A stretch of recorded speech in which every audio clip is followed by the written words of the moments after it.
Hello everyone and welcome back to UGC Net Mentor. I hope you all are doing well. Guys, this is class number first और ये जो class है this is for research methodology for all PhD entrance exam. देखो guys, आप किसी भी university में PhD के लिए अपीयर करते हो एंट्रेंस एग्जाम के लिए तो उसमें रिसर्च मेथोलॉजी पूछी ही जानी है. This is common part for all subject and for all universities. तो ये काफ़ी इंपॉर्टेंट आपके लिए हो जाता है कि आप रिसर्च मेथोलॉजी को काफ़ी अच्छे से पढ़ें. बेसिकली हम लोग यूजीसी नेट के अंदर जो रिसर्च एप्टीट्यूड है उसको पढ़ करके ही चले जाते हैं एंट्रेंस एग्जाम को देने के लिए और इसी वजह से एग्जाम करेक्ट नहीं होता बिकॉज फिर रिसर्च मेथोलॉजी की 50% की वेटेज होती है और अप्रॉक्स 50 क्वेश्चन यहाँ से पूछे जाते हैं आपके एंट्रेंस में. जबकि यूजीसी नेट के अंदर केवल रिसर्च एप्टीट्यूड से 5 क्वेश्चन बनते हैं तो उसका जो सिलेबस है उसके अकॉर्डिंग ही गिवन होता है. तो इससे काफ़ी इन डेप्थ हमें स्टडी करनी होगी रिसर्च मेथोलॉजी के लिए ताकि आप 50 क्वेश्चन जो है यहाँ से आने वाले अटेंड कर सकें और अच्छे स्कोर कर सकें रिसर्च मेथोलॉजी के अंदर. तो इन चीज़ों को ध्यान में रख करके मैं कुछ इंपॉर्टेंट टॉपिक कुछ इंपॉर्टेंट लेक्चर्स लेने वाला हूँ फॉर रिसर्च मेथोलॉजी पार्ट. तो चलिए स्टार्ट करते हैं. आज की इस क्लास में बिल्कुल हम बेसिक डिस्कस करेंगे और आज की इस क्लास में डिस्कस करने वाले हैं रिसर्च की मीनिंग, टाइप्स एंड कैरेक्टरिस्टिक्स. तो गाइस चलिए स्टार्ट करते हैं और डिस्कस करते हैं class number first that is demo lecture for research methodology for all PhD entrance exam. This is about me. जैसे कि आप सभी को पता होगा आपने अभी तक इस चैनल को सब्सक्राइब नहीं किया है सो मेक श्योर आप इस चैनल को सब्सक्राइब कर लें ताकि आपको अपकमिंग वीडियोस के सभी नोटिफिकेशन मिलते रहें. चलिए गाइस कंटिन्यू करते हैं. अभी आपने टेलीग्राम ग्रुप ज्वाइन नहीं किया तो कर सकते हो. इंस्टाग्राम पे आप हमें फॉलो कर सकते हो. यूजीसी नेट मेंटर सर्च करोगे तो मैं इंस्टाग्राम पे आ जाऊंगा. फेसबुक पे आप हमें फॉलो कर सकते हो. इन सभी के लिंक आपको इसी वीडियो के description box and comment box में देखने को मिल जाएंगे. गाइस कई बार क्या होता है कि मैं लेक्चर्स बना करके वीडियोस बना करके मैं आपको इन्फॉर्मेशन नहीं दे पाता हूँ. जैसे किसी यूनिवर्सिटी के पीएचडी के फॉर्म निकले या असिस्टेंट प्रोफेसर की जॉब निकली तो सभी के लिए लेक्चर्स बनाना वीडियोस बनाना पॉसिबल नहीं होता है. तो ऐसे में मैं आपको टेलीग्राम पे या इंस्टाग्राम पे कहीं ना कहीं अपडेट दे देता हूँ. सो मेक श्योर आप इस सोशल मीडिया हैंडल को जरूर फॉलो करें ताकि कोई भी अपडेट आपसे मिस ना हो. और गाइज अभी जो हम ले रहे हैं these are the few lecture 7 से 8 10 लेक्चर हम लेने वाले हैं. अगर आपको कंप्लीट कोर्स ज्वाइन करना है यूजीसी नेट का हो या पीएचडी एंट्रेंस का हो आप simply UGC NET mentor app install कर सकते हैं गूगल प्ले स्टोर से. और अगर आप iOS यूजर है तो उसका लिंक भी आपको इसी वीडियो के description box and comment box में देखने को मिल जाएगा. कंप्लीट वीडियो लेक्चर्स आपको यहाँ पर मिल जाएंगे with mock test and PDF notes. तो चलिए गाइस स्टार्ट करते हैं. अब हम डिस्कस करेंगे व्हाट इज रिसर्च. शोध क्या है. बिल्कुल बेसिक से स्टार्ट करेंगे ताकि सभी को जो चीज़ें हैं वो क्लियर हो सके. So what is research.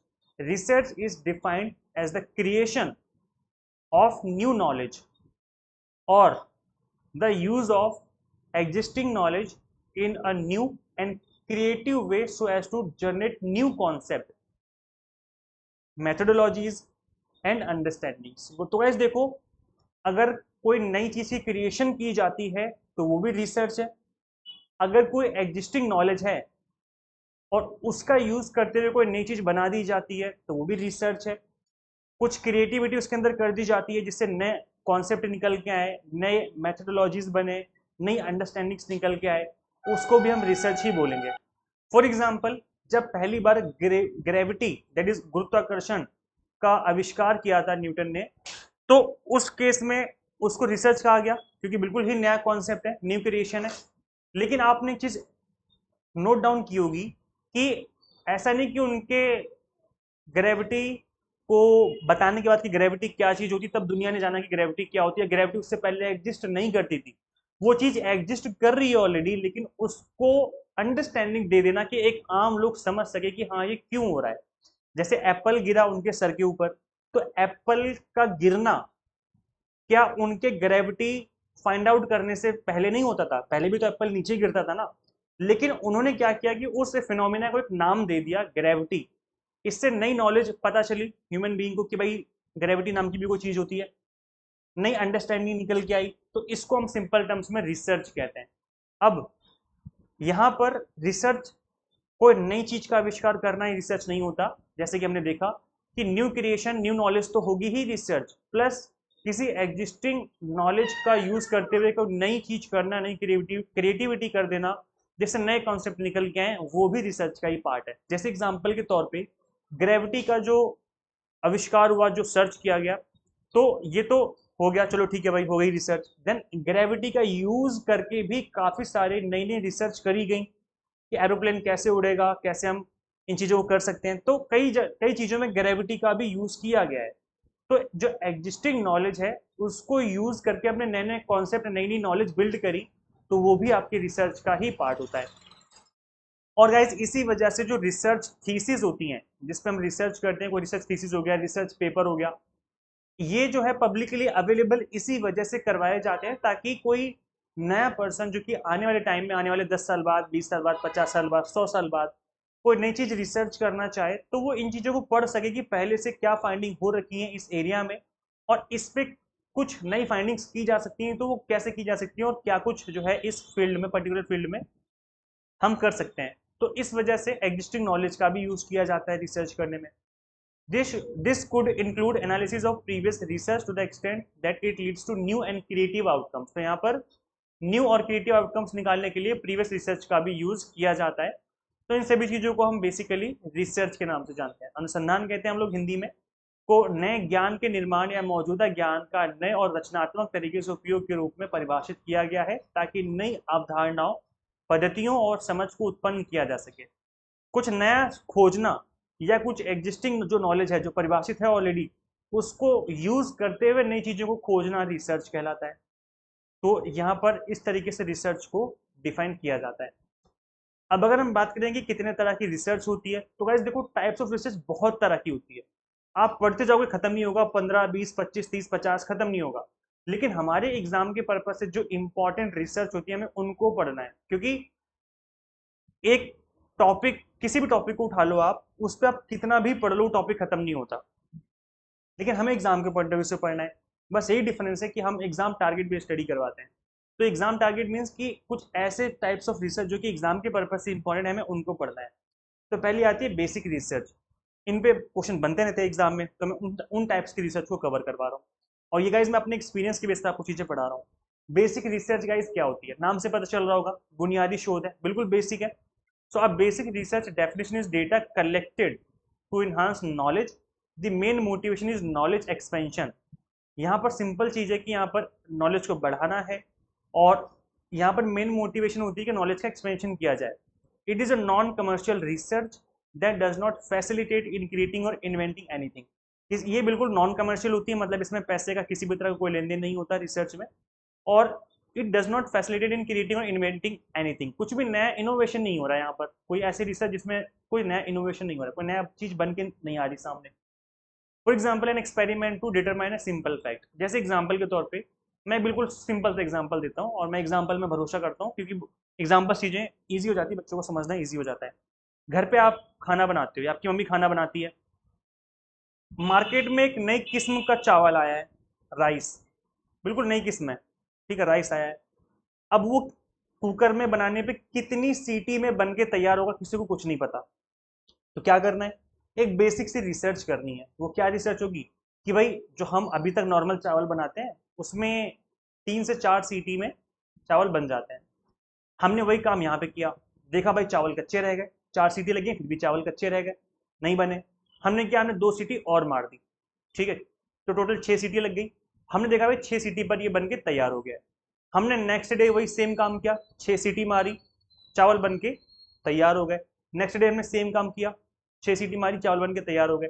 तो ये जो हम कर रहे हैं, दिस इज बेसिक रिसर्च। इसमें कुछ भी नॉ कमर्शियल नहीं है कि हमने कुछ बिल्कुल ही नया इनोवेट कर दिया, कुछ नया मार्केट में प्रोडक्ट लॉन्च कर दिया, ऐसे कुछ भी नहीं है। हम सिंपल सी चीज को समझने की कोशिश कर रहे हैं, अपने नॉलेज को एक्सपेंड करने की कोशिश कर रहे हैं कि चीजें किस तरीके से हो रही हैं, ताकि हम उस नॉलेज को यूज कर सके अपने चीजों को ईजी बनाने में। तो ये सिंपल फैक्ट को जानने के लिए हमारी एक छोटी सी रिसर्च हो सकती है। आई होप आपको चीजें समझ में आ रही हैं। This is basic research. आगे बढ़ते हैं गाइस, नेक्स्ट आती है आपकी अप्लाइड रिसर्च। ये एग्जाम के लिए काफी इंपॉर्टेंट है, बिकॉज काफी बार यहाँ से क्वेश्चन बन चुके हैं, पीएचडी में भी और यूजीसी नेट में भी। तो अप्लाइड रिसर्च क्या होती है, it focus on analysing and solving real life problems. अब याद रखना गाइस, जब भी अप्लाइड रिसर्च की बात होगी हमेशा इसके साथ एक टर्म यूज किया गया है कि ये सॉल्व करती है रियल लाइफ प्रॉब्लम को। इसको हमेशा याद रखना, कुछ भी भूल जाओ चलेगा, लेकिन इस टर्म को मत भूलना कि अप्लाइड रिसर्च का मतलब होता है कि रियल लाइफ प्रॉब्लम को सॉल्व करना, क्योंकि सेम कॉन्सेप्ट पे, सेम चीज पे बार बार क्वेश्चन बन चुके हैं एग्जाम में। This type refers to the study that help solve practical problems using scientific method. तो यहां पर क्या हो रहा है कि ये प्रैक्टिकल प्रॉब्लम को, रियल लाइफ प्रॉब्लम को सॉल्व करती है। कैसे सॉल्व करती है? यूजिंग साइंटिफिक मेथड, मतलब वैज्ञानिक तरीकों का उपयोग करते हुए जो समस्याएं होती हैं उनका हल करती है। इसको कहते हैं हम लोग applied research. So studies play an important role in solving issues that impact the overall well being of humans. For example, finding a specific cure for disease. जैसे कोविड 19 आया, तो कोविड 19 एक बहुत घातक बीमारी रही है, कितने लोगों की डेथ हो गई। तो ये क्या एक बहुत ही बड़ी रियल लाइफ प्रॉब्लम रही है, और यहाँ पर साइंटिफिक तरीके लगाए गए, साइंटिफिक रिसर्च करेगी, लैब में काफी दिनों तक रिसर्च चली, काफी महीनों तक रिसर्च चली, तब जाके इसकी वैक्सीन बनाई गई, है ना। तो इस तरह की जो जो भी हम एक रिसर्च कर रहे होते हैं, जिससे ह्यूमन प्रॉब्लम सॉल्व हो सके, रियल लाइफ प्रॉब्लम सॉल्व हो सके, साइंटिफिक मेथड का यूज करते हुए, इसको हम लोग अप्लाइड रिसर्च के नाम से जानते हैं।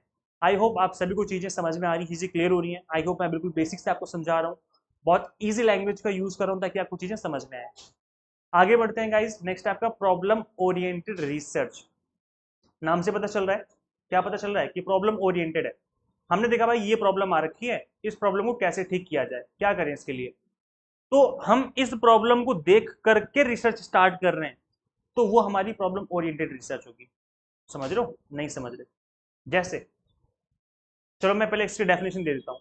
As the name suggest, problem oriented research is conducting to understand the exact nature of a problem. भाई प्रॉब्लम क्यों है, to find out relevant solution, ताकि उसका solution निकाला जा सके। So यहाँ पे the term problem refers to multiple choices or issues when analyzing a situation। किसी भी सिचुएशन में मल्टीपल प्रॉब्लम हो सकती है, उसको ठीक किया जाता है यहाँ पर। एग्जाम्पल के तौर पे, revenue of car company has decrease by 12% in the last year. Last year में 12% से जो कार की सेलिंग है, रेवेन्यू है, वो डिक्रीज हो जाता है 12% से। The following could be the probable causes, there is no optimum production, poor quality of product, no advertising of economic condition. तो हमने क्या देखा कि इस रिवेन्यू के कम होने, जो होना है ना, वो काफी सारी बातों की वजह से हो सकता है। जैसे एग्जाम्पल के तौर पे कि भाई हमारे प्रोडक्ट की क्वालिटी खराब हो गई थी, इस वजह से हो सकता है कि सेल कम हो गई हो। एडवर्टाइजिंग हमने नहीं करवाई थी, इकोनॉमिक कंडीशन खराब हो गई थी, तो इस वजह से जो है प्रॉब्लम हो सकती है। तो हमने ये देखा कि भाई प्रॉब्लम तो यार ये है कि रिवेन्यू कम हो गया है, डिक्रीज हो गया रिवेन्यू, है ना, राजस्व जो है 12% से कम हो गया है, इस ये प्रॉब्लम है। अब हमारे सामने प्रॉब्लम है, इस प्रॉब्लम को सॉल्व करने के लिए हम रिसर्च कर रहे हैं, तो इस तरह की रिसर्च को आ जाएगा problem oriented research. So guys ये थी आपकी प्रॉब्लम ओरिएंटेड रिसर्च, इसमें हमें प्रॉब्लम पहले से पता होती है, उसका हम सोल्यूशन निकालने की कोशिश कर रहे होते हैं। तो बेसिकली अगर हम इस तरह की जो रिसर्च करते हैं वो प्रॉब्लम ओरिएंटेड, देखो नाम से पता चल रहा है कि प्रॉब्लम है, सोल्यूशन निकालना है, प्रॉब्लम ओरिएंटेड रिसर्च हो गई। और यहाँ पर जनरली हम लोग क्या करते हैं कि जो रियल लाइफ प्रॉब्लम होती है, जैसे रेवेन्यू कम हो गया है ना, कंपनी में कोई प्रॉब्लम हो गई, तो उस चीज को सॉल्व करने के लिए कोशिश कर रहे होते हैं यहाँ पर। नेक्स्ट आती है इसमें आपकी प्रॉब्लम सॉल्विंग रिसर्च। इससे पहले क्या था, दैट वाज प्रॉब्लम ओरिएंटेड, अब क्या है, अब है problem solving. So problem solving research क्या होती है? This type of research is conducted by companies to understand and resolve their own problems. The problem solving method uses applied research to find solutions to the existing problem. देखो same काम हो रहा है, लेकिन नाम अलग अलग है। यहाँ पर क्या कि प्रॉब्लम सॉल्व करने के लिए रिसर्च की जा रही है, और पहले क्या था कि प्रॉब्लम थी, इस वजह से रिसर्च की जा रही थी। तो काम दोनों का एक ही है, प्रॉब्लम सॉल्व करना काम है भाई, हर रिसर्च का काम ही प्रॉब्लम सॉल्व करना होता है। लेकिन किस पॉइंट ऑफ व्यू से की जा रही है और किस स्पेसिफिक चीजों को ध्यान में रख करके की जा रही है, उस वजह से जो नाम है यहाँ पर चेंज हो जाते हैं। तो प्रॉब्लम सॉल्विंग रिसर्च जो है अप्लाइड रिसर्च का यूज करते हुए प्रॉब्लम को सॉल्व करती है। अब यहाँ पर जो ये अप्लाइड रिसर्च है, मैंने आपको थोड़ी देर पहले बताया था कि इसका क्या काम होता है कि ये प्रैक्टिकल यानी रियल लाइफ प्रॉब्लम को सॉल्व करती है यूजिंग साइंटिफिक मेथड, जस्ट अभी थोड़ी देर पहले हमने डिस्कस किया। और ये जो अप्लाइड रिसर्च है, ज्यादातर ये कहाँ पे यूज की जाती है? बिजनेस में यूज की जाती है, मेडिसिन में यूज की जाती है, एजुकेशन में, in order to find solution that may improve health, solve scientific problem और डेवलप न्यू टेक्नोलॉजी। तो इस तरह के जो चीजें होती हैं, यहाँ पर हम बेसिकली अप्लाइड रिसर्च का यानी व्यवहारिक अनुसंधान का यूज करके चीजों को सॉल्व कर रहे होते हैं। नेक्स्ट आपका क्वालिटेटिव रिसर्च। नाम से पता चल रहा है कि गुणात्मक शोध, गुणवत्ता जो होती है ना, उस तरह की जो शोध की जाती है। So qualitative research is a process that is about inquiry. It helps create an in-depth understanding of problem or issues in their natural settings. This is a non-statistical method. याद रखना कि जो क्वालिटेटिव रिसर्च है वो आपकी non statistical method होता है, क्योंकि इसके अंदर हम क्या करते हैं, इंटरव्यू ले रहे होते हैं लोगों का, 1 to 1 इंटरव्यू हो रहा होता है ना, केस स्टडी रिसर्च हो रही होती है। तो इसके अंदर हम लोग डेटा डेटा न्यूमेरिकल फॉर्म में इकट्ठा नहीं करते, हम लोग इकट्ठा करते हैं उनकी बातों को लेकर के। जैसे एग्जांपल के तौर पे कि किसी को एग्जांपल के तौर पे मैं बता रहा हूँ कि अगर हमें रिसर्च करनी है कि हमें अगर ये रिसर्च करनी है कि किसी कंपनी में एम्प्लॉय को क्या मोटिवेट करता है वहाँ काम करने के लिए, तो हम क्या करेंगे, हम कुछ क्वेश्चंस को लिख लेंगे, देन उसका आंसर हम सभी एम्प्लॉय से पूछेंगे और उन क्वेश्चंस के अकॉर्डिंग हम जो है, जो भी बच्चे जो लोग वहाँ पर आंसर कर रहे हैं कैंडिडेट, तो उनके आंसर के अकॉर्डिंग हम रिजल्ट ड्रॉ कर देंगे। तो यहाँ पे कुछ क्वेश्चन ऐसे हो सकते हैं कि आपको कंपनी में क्या मोटिवेट करता है, सैलरी मोटिवेट करती है, सैलरी का अमाउंट कितना रहता है, इंसेंटिव मोटिवेट करते हैं, या आपको जो भी कंपनी में अदर सर्विसेज दी जाती है, लाइक एसी हो गया, मतलब जो आपका सराउंडिंग्स हैं, एसी फैन, और कॉफ़ी हो गया, फ्री कॉफ़ी हो गया, फ्री टी हो गया, फिर कैंटीन की जो सर्विसेज हैं वो आपको मोटिवेट करती है काम करने के लिए, या फिर प्रमोशन से रिलेटेड जो चीज़ें रहती हैं वो आपको मोटिवेट करती है। तो इस तरह के जो क्वेश्चन है 1-to-1 इंटरव्यू हमने किया, उनके आंसर देखे और उसके बेस पर हमने रिजल्ट ड्रॉ कर दिया कि कौन सी चीज़ें जो है मोटिवेट कर रही हैं यहाँ पर एम्प्लॉयज़ को। तो इस तरह की जो भी रिसर्च करी जाती है वो बेसिकली क्वालिटेटिव रिसर्च में आती है। इसके अंदर 1-to-1 इंटरव्यू हो गया, केस स्टडी रिसर्च हो गया। गाइज ये आप एक बार इनके एग्जांपल जरूर याद रखें, बिकॉज कई बार एग्जांपल से क्वेश्चन पूछ लिए जाते हैं कि ये जो 1-to-1 इंटरव्यू है वो कौन सी रिसर्च के अंदर आता है, क्वालिटेटिव में आता है, क्वांटिटेटिव में आता है। तो ये थोड़ा सा याद रखने की जरूरत है आपको कि साक्षात्कार कहाँ पे आता है ना, केस अध्ययन जो है कौन से इसमें आता है। तो इस तरह के जो क्वेश्चन एग्जाम में पहले भी पूछे जा चुके हैं। चलिए आगे बढ़ते हैं गाइस। नेक्स्ट आपका quantitative research. Qualitative research is sorry, यहाँ पर क्वांटिटी है ये, ठीक है ठीक है, ये थोड़ा सा यहाँ पर एडिटिंग में दिक्कत हो गई है, हमें भी शायद टाइपिंग एरर हो गया है। So quantitative research is structured way of collecting data and analyzing it to draw conclusion. Unlike qualitative method, this method use computational and statistical process to collect and analyze data. Basically यहाँ पर numerical numbers का use किया जाता है और उसके base पर हम यहाँ पर रिजल्ट ड्रॉ करते हैं। जैसे ऑनलाइन सर्वे हो गया, है ना, क्वेश्चन हमने फिल करवा लिए, एंड पोल हो गया। यहाँ पर जब बेसिकली हम लोग क्या कर रहे हैं, यहाँ पर हम लोग न्यूमेरिकल डेटा कलेक्ट करने की कोशिश कर रहे होते हैं।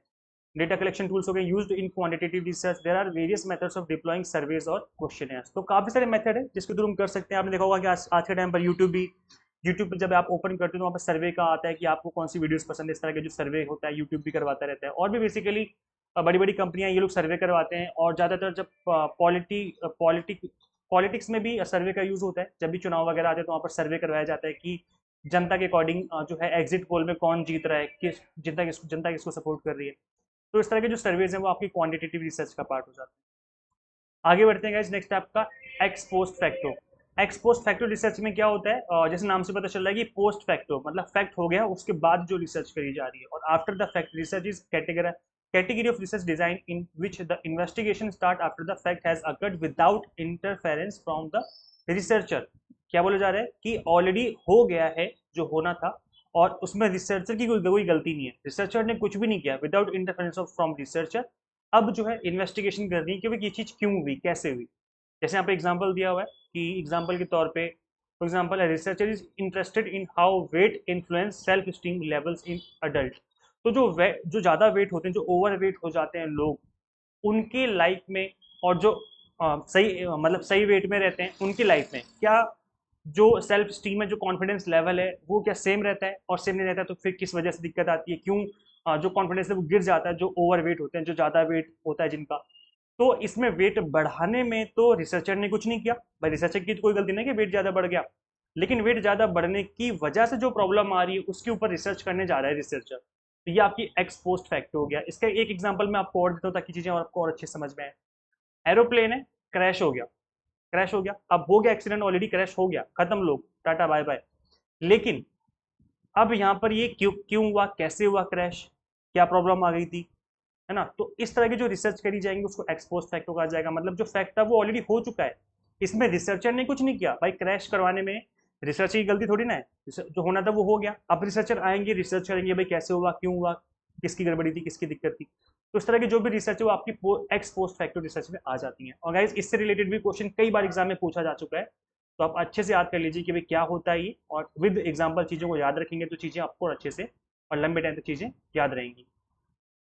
आगे बढ़ते हैं गाइस। नेक्स्ट है आपका कैरेक्टरिस्टिक्स ऑफ रिसर्च, कि भाई क्या क्या कैरेक्टरिस्टिक्स होते हैं रिसर्च की, हिंदी में बोले तो अनुसंधान के क्या क्या लक्षण होते हैं। तो यहाँ पे हिंदी में भी लिखा हुआ है, आप चाहे तो हिंदी वाली स्लाइड को गो थ्रू कर सकते हैं, बाकी मैं पिछली स्लाइड को भी दिखा देता हूँ एक बार, इंग्लिश वाली स्लाइड को। तो ऐसे देखो, जो रिसर्च होती है सिस्टमेटिक होती है, ऐसा नहीं होता कि कोई भी कभी भी उठा और बोलेगा कि मैं आज से रिसर्च कर रहा हूँ, ऐसे नहीं होता। सिस्टमेटिक तरीके से चीज़ें होती हैं कि भाई पहले आपको देखना है कि क्या करने जा रहे हो रिसर्च में, फिर कैसे करोगे रिसर्च, फिर कंक्लूजन कैसे ड्रॉ करोगे, तो एक सिस्टमेटिक तरीके से चीज़ें करी जाएंगी। ऐसा नहीं कि अचानक से बैठे हुए थे, बारिश होने लगी, देखा कि बारिश हो रही है, चलो भाई रिसर्च हो गई, तो ये नहीं है। कंप्लीट सिस्टमेटिक तरीके से चीज़ें की जाएंगी इसके अंदर। नेक्स्ट आपका बेस्ड ऑन लॉजिकल रीजनिंग, इसके अंदर रीजनिंग का सहारा लिया जाता है। सेब नीचे गिरा, एप्पल नीचे गिरा, ग्रेविटी, तो एक रीजनिंग लगाएगी कि भाई सारे एप्पल नीचे ही गिरते हैं क्योंकि पृथ्वी इसको खींच रही है। पृथ्वी सामान को नीचे खींचती, किसी भी सामान को ऊपर फेंकोगे नीचे खींचेगी। तो वहाँ पर एक लॉजिकल रीजनिंग का यूज करके वो चीज़ें एक्सप्लेन करी जाती हैं। किसी भी तरह की रिसर्च हो वहाँ पर डेफिनेटली रीजनिंग का इस्तेमाल किया ही जाएगा। नेक्स्ट है डेटा और knowledge that is derived is in real time from actual observation in natural setting, मतलब डेटा और कुछ ना कुछ ऐसा होना चाहिए आपके पास जिसको कि आपने एक्चुअल में इकट्ठा किया है, एक्चुअल ऑब्जर्वेशन करी है, चाहे वो लैब में ऑब्जर्वेशन हो, लैब में तरह तरह के एक्सपेरिमेंट करे गए हों, या फिर नेचुरली हमने देखा कि भाई बंदर किस तरीके से बिहेव करते हैं तो हमने जंगल में जाकर के उनको ऑब्जर्व किया। तो उस तरह का डेटा हमें यहाँ पर रिक्वायर्ड रहता है। ऐसा नहीं कि कोई भी डेटा उठा करके आप बोलोगे कि हमने रिसर्च करी है। एक्चुअल में डेटा आपको रियल टाइम में डेटा आपको इकट्ठा करना पड़ेगा, उस पर रिसर्च करनी पड़ेगी कि भाई किस तरीके से चीज़ें हो रही हैं। हो सकता है डेटा पहले से इकट्ठा हो, आप उसका भी यूज़ कर सकते हो, वो आपका सेकेंडरी डेटा कहलाता है। फिर नेक्स्ट स्टेप है there is an in depth analysis of all data collected so that there are no anomalies that is discrepancy associated with it. तो इन डेप्थ हम एनालिसिस करते हैं रिसर्च में, ताकि जो भी हमने डेटा कलेक्ट किया है उसमें किसी भी तरह का कोई भी बाद में कंक्लूजन निकालने से दिक्कत नहीं होनी चाहिए। Research creates a path for generating new questions, existing data helps create more opportunities for research. तो जो भी रिसर्च आप करते हो या तो उससे नई नए क्वेश्चन जनरेट होते हैं, या तो किसी क्वेश्चन का आप सॉल्व कर दोगे, या नए क्वेश्चन जो है वो जनरेट होंगे जिससे फ्यूचर में और रिसर्च करने में हेल्प होती है।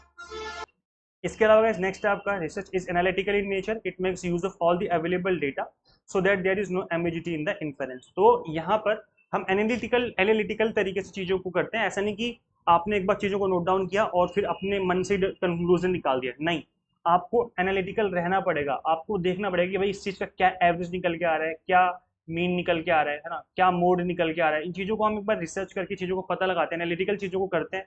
और अगर क्वालिटेटिव है तो उसमें भी आपको देखना पड़ेगा कि मैक्सिमम लोग किस चीज़ को लेकर के आंसर कर रहे हैं। जैसे हमने देखा था अभी लास्ट टाइम मैंने एग्जांपल दिया था कि अगर लोग सैलरी से मोटिवेटेड होते हैं तो आपको देखना पड़ेगा कि सैलरी से मोटिवेट होने वाले कितने लोग हैं, 60% 80% कितने लोग हैं। तो इस तरह की जो चीज़ें थोड़ा एनालिटिकल तो रहता ही है, एनालाइज करना पड़ेगा चीज़ों को आपको, तब जाके रिजल्ट ड्रॉ करना पड़ेगा। नेक्स्ट है accuracy is one of the most important aspect of research, the information is that is obtain should be accurate and true in its nature. ये इतना इंपॉर्टेंट पॉइंट है गाइस कि इसकी वजह से कई लोगों की डेथ हो जाती है। जैसे अगर हम देखें कि जो वैक्सीन आई, वैक्सीन हमने देखा कि कुछ लोगों की डेथ भी होगी वैक्सीन लगाने से, जबकि कुछ लोगों की डेथ नहीं हुई। तो हमने देखा कि जो एक्यूरेसी है ना, जो मतलब जो रिजल्ट ड्रॉ किया गया था कि ये जो वैक्सीन ये काम करेगी कोविड के ऊपर, तो वो जो एक्यूरेसी है वो बहुत ही हाई चाहिए, 100% एक्यूरेसी चाहिए अगर हम किसी ह्यूमन पे रिसर्च कर रहे हैं, ह्यूमन के लिए दवा बना रहे हैं। क्योंकि यहाँ पर 1%, आप सोचोगे 99% हो जाएगा तो काम चलेगा, नहीं चलेगा भाई, क्योंकि 1% भी अगर रह गया तो 1% लोग तो मर जाएंगे ना। अगर आपने वैक्सीन लगा दी तो लोग मर जाएंगे। तो इस वजह से एक्यूरेसी बहुत मैटर करती है। एक्यूरेसी अगर नहीं है तो रिसर्च में बहुत बड़े लेवल की दिक्कत आती है। तो चीज़ों को एक्यूरेट रखना बहुत जरूरी है, और एक्यूरेसी के लिए आपको डेटा पर रिलाई करना पड़ेगा। जितना अच्छा, जितना क्वालिटी बेस्ड आप डेटा इकट्ठा करोगे उतना ही हाई चांसेस होगी कि एक्यूरेसी मेंटेन रहेगी, आपकी रिसर्च में कोई भी किसी भी तरह की दिक्कत नहीं होने वाली। तो अगर देखो इस तरह की जो चीज़ें हैं आपको रिसर्च में याद रखनी पड़ती, ध्यान में रखनी पड़ती हैं। अब देखो गाइस जो आपका पीएचडी एंट्रेंस होता है इसमें आपकी 50% वेटेज होती है।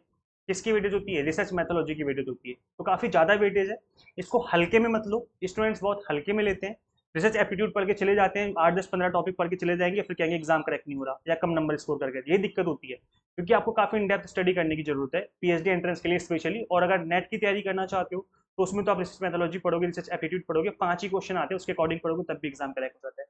बट पीएचडी में काफ़ी आपको इन डेप्थ स्टडी करनी पड़ती है। तो गाइज यूजीसी नेट को फर्स्ट अटेम्प्ट में क्रैक करने का एक तरीका है, या फिर पीएचडी एंट्रेंस की बात करें, बिकॉज मैंने पीएचडी एंट्रेंस के लिए क्लास रखी है, ये जो रिसर्च मैथोलॉजी है इन यूजीसी नेट के लिए और पीएचडी एंट्रेंस के लिए, पीएचडी रिसर्च मैथोलॉजी एंट्रेंस के लिए हमने क्रैश कोर्स डिजाइन किया हुआ है, जिसमें आप यूजीसी नेट की बात करें तो paper 1 commerce management political science available है, और पीएचडी का रिसर्च मैथोलॉजी वाला कोर्स अवेलेबल है आप सभी के लिए, जिसके अंदर आपको वीडियो लेक्चर्स मिलेंगे, इंग्लिश मीडियम हिंदी मीडियम दोनों में होंगे। एनटीए क्वेश्चन आस्किंग पैटर्न चीजों को हमने कवर किया हुआ है। मॉक टेस्ट होंगे प्रैक्टिस करने के लिए, 100 मॉक टेस्ट होंगे यूजीसी नेट के केस में, और 10 मॉक टेस्ट मिलेंगे आपको पीएचडी एंट्रेंस केस में। और पीडीएफ नोट्स मिलेंगे आपको सभी कोर्सेज में, जिसको डाउनलोड करके आप मल्टीपल टाइम रिवीजन कर सकते हो। सबसे अच्छी बात है कि कंप्लीट कंटेंट बाइलिंगुअल है, इंग्लिश मीडियम हिंदी मीडियम में, तो किसी को भी कोई दिक्कत नहीं आने वाली। इन सभी कोर्सेज को ज्वाइन करने के लिए सिंपली आपको गूगल प्ले स्टोर से UGC NET mentor app install करनी है। अगर आप iOS यूजर है तो उसका लिंक भी आपको इसी वीडियो के description box and comment box में देखने को मिल जाएगा। तो thank you so much for watching this video. Share this video with all net aspirants and subscribe for UGC update and assistant professor job updates. जितने भी PhD के लिए appear करने जा रहे हैं उनके साथ भी इस वीडियो को जरूर शेयर करें, ताकि सभी को पता चले कि किस तरीके से आपको प्रिपरेशन करनी चाहिए और किस तरह के जो एग्जाम में टॉपिक आपके पूछे जाते हैं।